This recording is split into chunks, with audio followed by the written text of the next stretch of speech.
Hello friends, welcome to Hema Rao kitchen. இன்றைக்கி நம்ம பார்க்க போகிறது லஞ்சுக்கு டின்னருக்குலாம் ஒரு சைட் டிஷ் தாங்க. முட்டை பெப்பர் மசாலா பார்க்க போகிறோம். வாங்க வீடியோக்குள்ளே போயிடலாம். தேவையான பொருட்கள் பார்த்துக்கலாம். நான் ஒரு 8 முட்டை எடுத்து 15லேருந்து 20 நிமிஷம் கொஞ்சம் உப்பு போட்டு பாயில் பண்ணி வச்சுட்டேங்க. சரிங்களா, இது நம்ம உரிச்சிக்கலாம்.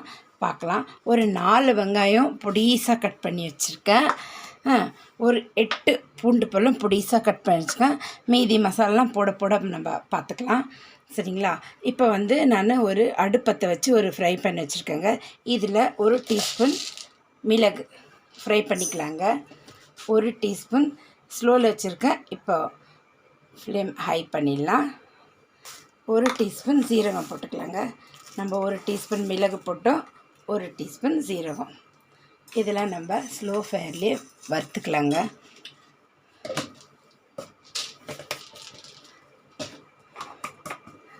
கலருக்கு ஒரு 4 காஷ்மீரி மிர்ச்சி எடுத்து வச்சுருக்கேங்க.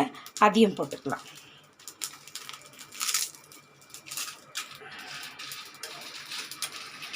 இது வாசனை வர அளவுக்கு வறுத்துக்கலாங்க. நம்ம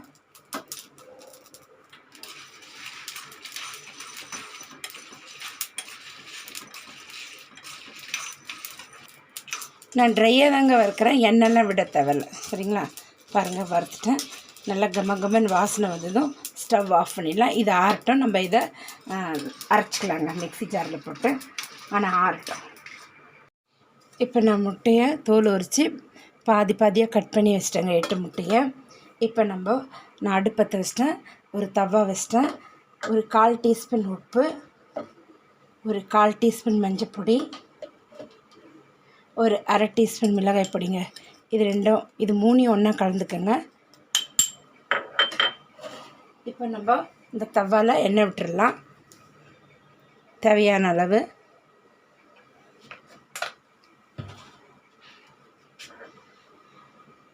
ஆல்ரெடி தவா சூடாக தாங்க இருக்குது. இந்த மசாலாவெல்லாம் இதில் போட்டுக்கலாங்க. போட்டுட்டு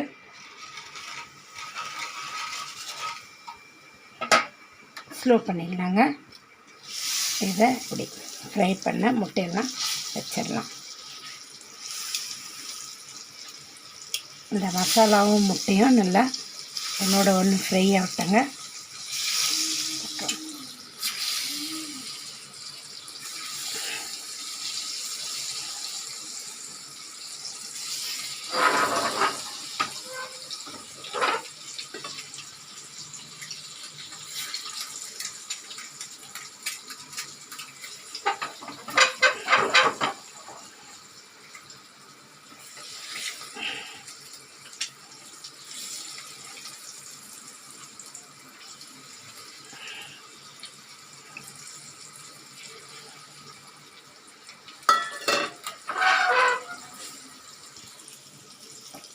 ஒரு 2 செகண்ட் இது ஃப்ரை ஆகட்டுங்க. பார்க்கலாம்.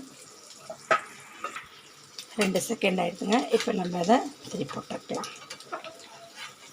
விட்டுடலாம். அதே மாதிரி ஒரு 2 செகண்டு.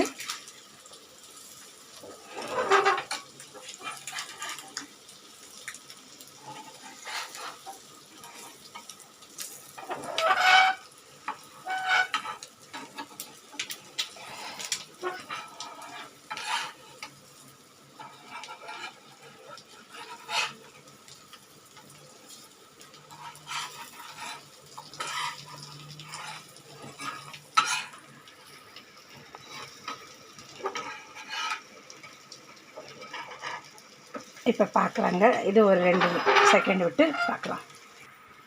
2 செகண்ட் இது ஃப்ரை ஆகிடுதுங்க. இதை எடுத்து ஒரு ஓரம் வச்சிடலாம். அப்படியே தேவையான அளவு எண்ணெய் விட்டுக்கலாங்க. கடாய் சூடாக எடுத்து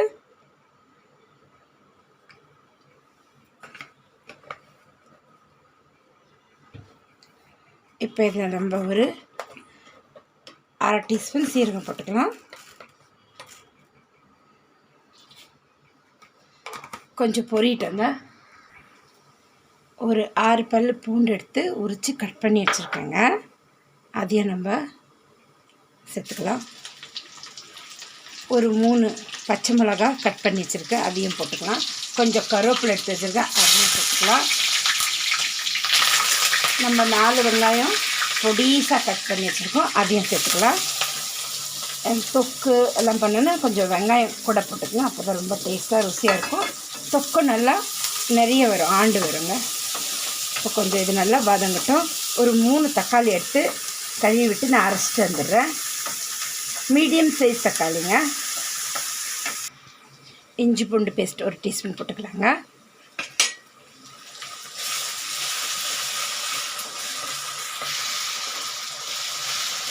ஒரு 2 செகண்ட் வதங்கட்டும். இப்போ இதுக்கு தேவையான மசாலாலாம் எடுத்துக்கலாம். நம்ம 1 டீஸ்பூன் தனியா பொடி, 1/2 டீஸ்பூன் மிளகாய் பொடிங்க, 1/4 டீஸ்பூன் மஞ்சள் பொடி போட்டுக்கலாம். ஏன்னா நம்ம முட்டையில் கூட மஞ்சள் பொடி போட்டிருக்கோம், மஞ்சள் பொடி மிளகாய் பொடிலாம் போட்டிருக்கோம். ஒரு 1/4 டீஸ்பூன் மஞ்சள் பொடி, ஒரு 1/2 டீஸ்பூன் கரம் மசாலா போட்டுக்கலாம். ஒரு 1/2 டீஸ்பூன் கரம் மசாலா. இப்போ நல்லா மிக்ஸ் பண்ணிடலாங்க.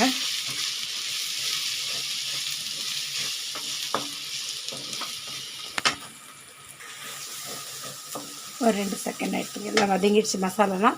இப்போ நம்ம ஒரு 3 மீடியம் சைஸ் தக்காளி எடுத்து கழுவிட்டு அரைச்சின்னு வந்துட்டாங்க. ஊற்றிக்கலாம். இதுலேயே கொஞ்சம் தண்ணி விட்டு ஊற்றுறாங்க.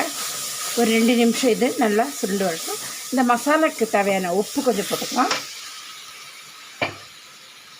நான் ஒரு 1/4 டீஸ்பூன் உப்பு முட்டையிலையும் போட்டிருக்கேங்க, அதனால் இப்போ ஒரு 1/4 டீஸ்பூன் தான் போட போகிறேன்.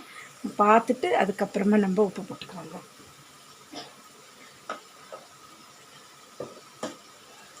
கொஞ்சம் நல்லா வதங்கி எண்ணெய் பிரியிட்டங்க பார்க்கலாம். நம்ம அரைச்சி வச்ச 1 டீஸ்பூன் மிளகு, 1 டீஸ்பூன் சீரகம், ஒரு 4 காஷ்மீரி சில்லி அதை போட்டுடலாங்க. அதில்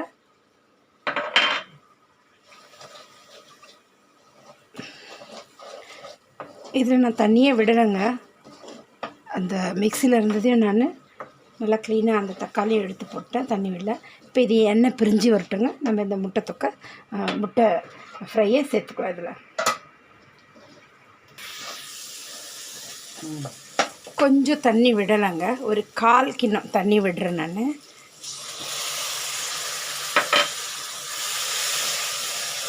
ரொம்பவே ட்ரையாக இருக்குது. இப்போ சாதத்துக்கெலாம் பிசைஞ்சு சாப்பிட்னா கொஞ்சம் தொக்கு வேணும் இல்லைங்களா, அதனால் கொஞ்சம் தண்ணி உங்களுக்கு கூட தேவையான அளவு நீங்கள் தண்ணி விட்டுக்கோங்க. நானும் தண்ணி விட்டுட்டேன். தண்ணி விடக்கூடாதுன்னு நினச்சேன், ஆனால் ரொம்பவே ட்ரையாக இருக்குது. கொஞ்சம் தண்ணி சேர்த்தாச்சு.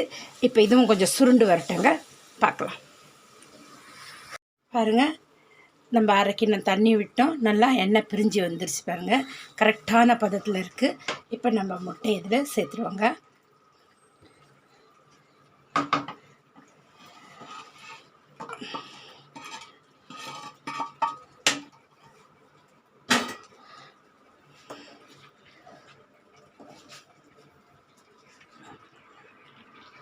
பார்த்து கிளறிக்கலாம்.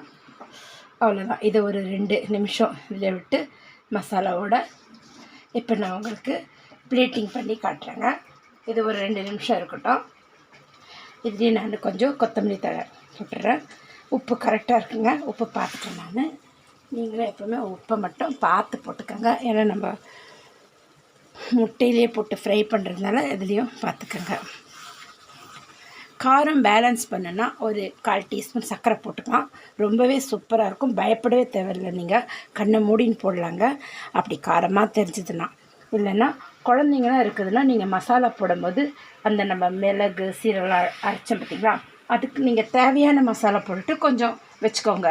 வேறு எதுனா இதே மாதிரி பெப்பர் சிக்கன், பெப்பர் பன்னீர், பெப்பர் மஷ்ரூம், அந்த காளான்லாம் பண்ணிங்கன்னா அதுக்கு நீங்கள் அந்த மசாலாவை யூஸ் பண்ணிக்கலாங்க. நான் எங்கள் வீட்டில் எல்லாமே பெரியவங்க, அதனால காரம் எங்களுக்கு சரியாக இருக்குங்க. குழந்தைங்க இருக்கிற வீட்டில் சொல்கிறேன், சரிங்களா? அந்த மாதிரி. அப்படி இல்லை நீங்கள் ஃபுல்லாகவே சேர்த்துட்டிங்கன்னா ஒரு 1/4 டீஸ்பூன் 1/2 டீஸ்பூன் சர்க்கரை சேர்த்துக்கோங்க. பேலன்ஸு ஈக்குவல் பண்ணிவிடுங்க. சூப்பராக இருக்கும், அருமையாக இருக்கும், சரிங்களா? இப்போ நான் உங்களுக்கு பிளேட்டிங் பண்ணி காட்டுறேன், பார்த்துக்கலாம். பாருங்கள், நம்ம செஞ்ச முட்டை பெப்பர் முட்டை மசாலா சூப்பராக வந்திருக்குங்க.